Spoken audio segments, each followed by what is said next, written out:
రాష్ట్రంలో ఉన్న JLM great సోదరులందరికీ నా నమస్కారములు. మిత్రులారా, నేను మీ హేమకుమార్ని. జేఎల్ఎం గ్రేటుల సంఘమైనటువంటి అసోసియేషన్ 5 యొక్క స్టేట్ ట్రెజరర్గా ఉన్నాను.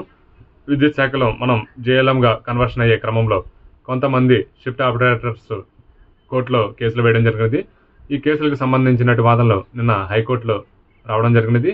వాదనలు వినిపించే క్రమంలో సుమారు 2 గంటల పాటు వాదనలు జరిగాయి. ప్రత్యక్షంగా నేను అక్కడే ఉండి ఈ వాదనలు వినడం జరిగినది. షిఫ్ట్ ఆపరేటర్స్ తరఫున లాయర్ గారు వాదనలు వినిపిస్తూ, జేఎల్ఎం గ్రేటులు అనేవాళ్ళు కేవలం సచివాలయ ఉద్యోగులు, వీళ్ళకి డిపార్ట్మెంట్లో ఎటువంటి ప్రమోషన్లు కానీ కన్వర్షన్లు కానీ ఇవ్వకూడదు, ఇవ్వడం వలన షిఫ్ట్ ఆపరేటర్స్ తీవ్రంగా నష్టపోతున్నారని చెప్పేసి వారి యొక్క వాదనలు గౌరవ జడ్జి గారికి వినిపించడం జరిగినది.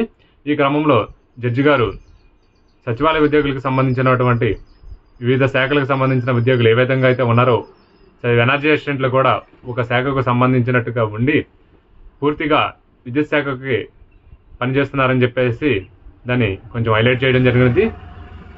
ఈ క్రమంలో షిఫ్ట్ ఆపరేటర్స్ చేసినటువంటి కేసులు ఏవైతే ఉన్నాయో 35443 మరియు 3665 కేసులు, వీటిలో 3665 మరియు వేరే ఒక కేసు అయినటువంటి 4351 పూర్తిగా డిస్మిస్ చేశారు. మిగతాది తదుపరి వాదనలు సోమవారానికి వాయిదా వేస్తూ ఉత్తర్వులు వెలువడించారు. కనుక జేఎల్ఎంల సమస్యమైనటువంటి ఏ విధమైన సమస్యనైనా అసోసియేషన్ 5 ముందుండి నడిపిస్తూ ప్రతి ఒక్క సమస్య మీద పోరాడుతుందని తెలియజేసుకుంటూ సెలవు తీసుకుంటున్నాను. జై హింద్.